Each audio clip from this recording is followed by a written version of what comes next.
nước đi thì anh mới quay nó mới làm thăng hoa. Bắc Giang, ôi rồi ôi. Bắc Giang của chúng tôi thật là tuyệt vời.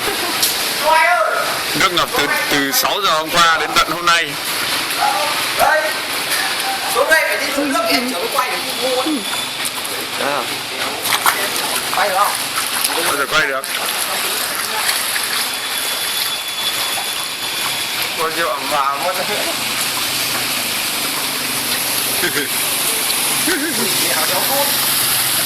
Rút nhiều đây.